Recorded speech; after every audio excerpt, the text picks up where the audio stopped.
Now welcome to another edition of News from Naboo, Thor's Lightning Takes. And there will be no Kenobi spoilers in this video, so if you're interested in those, I should have my review up at some point today. It's quite a lengthy review after this episode, but that will be coming on the other channel. But for now, no spoilers. We got other news to get to. Alright, first up, we have a rumor. Cameron Monaghan to star in a live-action Cal Kestis Disney Plus series. This new rumor is saying that the star from Jedi Fallen Order and the upcoming Jedi Survivor might be making the jump from video games to live action. Today, Christian Harloff offered a spicy rumor he heard from a source that he says he trusts regarding the fact that there might be a live action spin-off to the video game series. Here's what he said. Rumor. Have to say that, not confirmed. Got this from someone I've trusted in the past. Tells me this is a thing. The rumor itself, at the moment, is that there is a Cal Kestis show in the works for Disney+. The rumor is that the actor Cameron Monaghan actually signed on to play the character from Jedi Fallen Order in a live-action series for Disney+. There's no production date set, but my source tells me that this is happening. If the rumor is true, the move makes a lot of sense, considering Cal Kestis was designed to look like the actor, but I mean, they look pretty much the identical. same, yeah. The Survivor one looks even more like him than he does look like an Fallen older Order. one from, it's 5 years after, so it makes sense. But yeah, it looks even closer. Yeah. I mean, why not? Right? Why not? I mean, the upcoming sequel Survivor is set to be set around the time of Obi Wan Kenobi. Yep. Above all else, the show would allow Lucasfilm to explore more of the dark times between Revenge of the Sith and A New Hope in live action and flesh out history for the franchise. It is nothing more than a rumor for now, but we will be trying to keep an eye on it to update you if we hear more. Yeah, like I said, why not? Why not? I mean, we even had Kennedy talking about how Star Wars is like a video game, and it was a kind of a weird statement. I wish I could remember exactly what she said. How I think Star Wars is like a video game. I'm like, what are you talking about? I don't know. I'm not the way of their storytelling or something. Yeah, what she was referencing. I guess. I mean, I don't know that's how I would describe it, but she has talked quite a bit about games, so I wonder if that's kind of tipping her hand a little bit that she has bigger plans. And I kind of thought it was the whole, if we would see anything, it would be to do with, Knights of the Old Republic remake or something like that, because she once said there was a project in the works for Old Republic, and I guess she could be referring to just the game, but I think a lot of people interpreted that as some kind of show or movie or something. So maybe she's become a gamer. Maybe Kathleen Kennedy is a gamer, and she loved Fallen Order and wants to see it live action. Well, see, the problem is that Fallen Order was well received, loved, still great game. Yeah. But then when I feel like when Kennedy gets her hands on something, it changes and it evolves into something that everyone what if she changes some of the continuity stuff and messes up the canon for it? Well, I mean, Look, I'm not going to defend Kathleen Kennedy. I think everybody knows I'm not a huge fan because I don't think she's a huge fan of Star Wars. I'm not saying she hates it or anything, but I don't think she knows it extremely well, and I think that's one of the problems she's had running Lucasfilm. But not to get into that, I don't know that she's, tampering as much as she is just not understanding and greenlighting things that maybe fans don't like. Does that make sense? I don't know that she's giving I think the story should be this way, as much as she's hearing ideas, not understanding that maybe that's not the best story idea for Star Wars and greenlighting it. Mm-hmm. That's kind of how I feel it, because everybody's always as soon as she touches something, I don't think that's the case per se. I don't think she's really making story decisions as much as she's greenlighting or rejecting some. So I don't know that she would screw this up per se. I mean, we don't know if she wouldn't either. Well, yeah, I'm not I'm not really trying to defend her, and I'm not trying to attack her either. I'm just giving you my opinion of how I think about Kennedy and how she's run the business and what kind of Star Wars fan I think she is or isn't. And so I don't know. Would this get screwed up if Kennedy is involved? Maybe, but I feel like Fallen Order is one of the few Disney things that was pretty universally loved. There's not a lot of people who didn't like Fallen Order. So it does make sense as long as, the next one is good, as long as Survivor is good.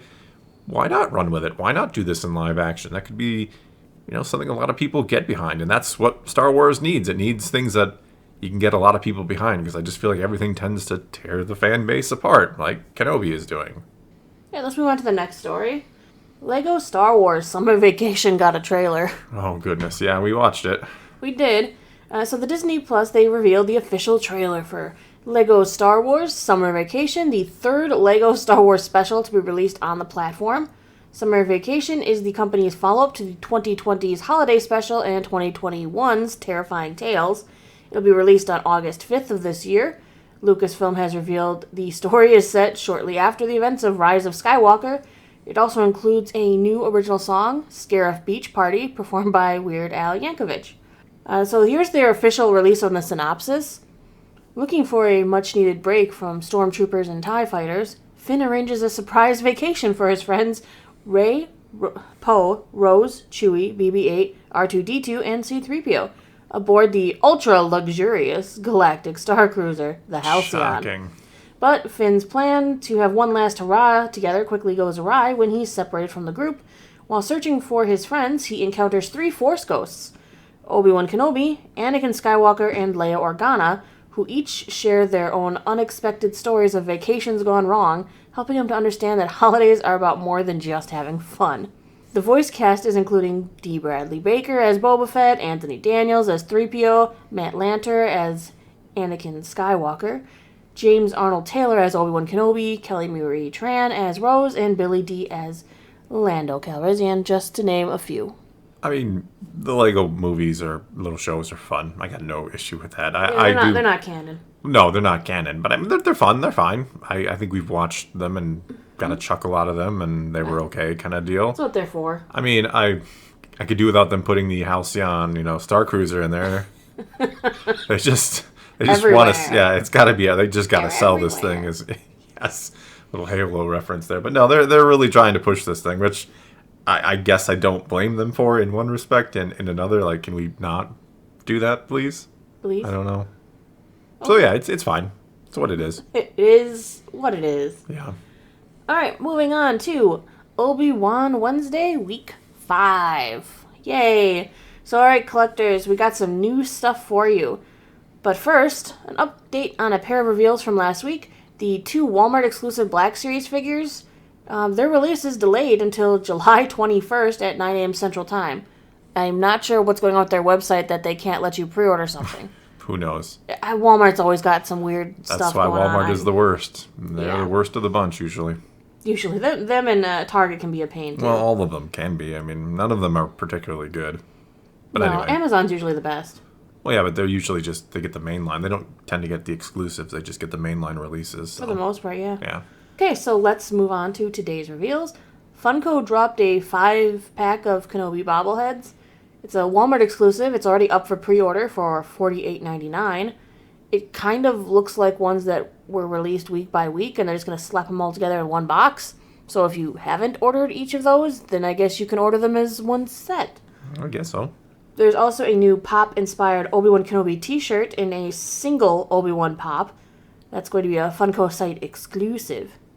From Hasbro, for the Black Series line, we're getting Deluxe Ned B. Deluxe. It kind of excites me as I think he kind of has a cool design. I mean, he's going to look neat on the shelf. He's yellow. He's a little, different. But Deluxe means he's more expensive, and it doesn't seem to come with any accessories or anything extra other than his hammer and his gun. Oh, there it is. There's the Deluxe part. So I guess it's just Deluxe because he's $10. a little bit bigger than some of the other guys. Yep. Which is a little So you're going to have to spend $35 instead of $25 to get them, basically. $10 for that deluxe-ness. Yes. Yay. Thanks, Hasbro. I mean, he's going to be available at most retailers, so hooray, we can get this one off of Amazon. There are other figures I'd honestly like to see from this series, but we do have one more week of Obi-Wan Wednesday, so there's still a chance.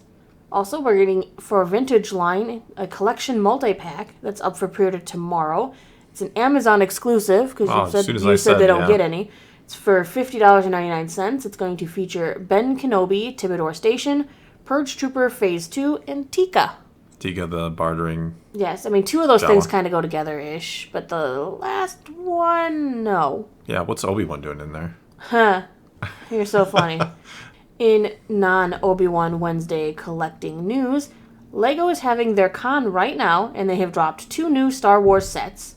We have an AT-TE, and it looks like it's coming with Cody, 4 clone troopers, 3 battle droids, with 1,082 pieces at a price of $139.99. We're also getting the Justifier from Bad Batch. Comes with Cad Bane, Toto, Fennec Shand, Omega, and Hunter. 1,022 pieces at $169.99. Yes, more expensive, less pieces. Makes sense to me. Both sets launch 11 p.m. Central Time on July 31st. Late nighter. Oh, that's like over a month away yet. Yes. Usually they have like tomorrow at noon. No, this is from Lego Collector Con. Okay. So it's different. It's not from Obi Wan Wednesday. Yeah. And lastly, we'll get to our HasLab update of the week. Boy. The Riva lightsaber is currently at 1,100 backers of the 5,000 needed, with just 19 days left for the project. I think it's going to make it. It's DOA right there, dead on arrival. Dead on arrival. Never had a chance. I don't know. Again, we could go conspiracy theories and why they decided to make this and if they expected it to actually fail or Do they what. just put projects up there and go, look, we're putting up projects even though they know they don't have to make them? I don't know. Like I think they thought the Rancor would succeed. I mean, they put a lot of effort into the Rancor. They were trying to... They did not put a lot of effort into that Rancor. No. The tiers Into were garbage. selling the Rancor. Okay. Into like, promoting it. Maybe even selling it is saying the wrong word. But promoting it. I mean, they were making videos. They were, then they would adjust the tiers after they realized the fans were... With this... They've just thrown it out there, and then there's been crickets ever since. There's been no attempt to kind of spice it up or try to re-advertise it, I guess, and get people excited. It's just like it's weird to have a project with no tiers. Yeah, and no, like I said, nothing else. Like the Rancor, they thought the Rancor would succeed, and they wanted it to. With this, I don't know. I'm not trying to put the old tinfoil hat on and make conspiracies of why they picked Riva's lightsaber out of all the projects they could have done, considering a brand new character. I mean, they announced it before the character had even been seen on screen other than trailers. So, the HasLab idea is the projects that, you've kind of been looking forward to for a while that would be made, that wouldn't be made otherwise. Instead, we get a brand new character's lightsaber. Just strange. All right. Well, I guess that's all we got for you this time. So take to the comments below. Tell us what you think of any of today's news. Would you like to see a Jedi Fallen Order or Cal Kestis series on Disney Plus? Would that work? And tell us what you think about any of the other news, any of these reveals today. Are you purchasing them or not? Whatever the case may be, leave your comments below. Let's talk some Star Wars. And until next time, thanks for watching.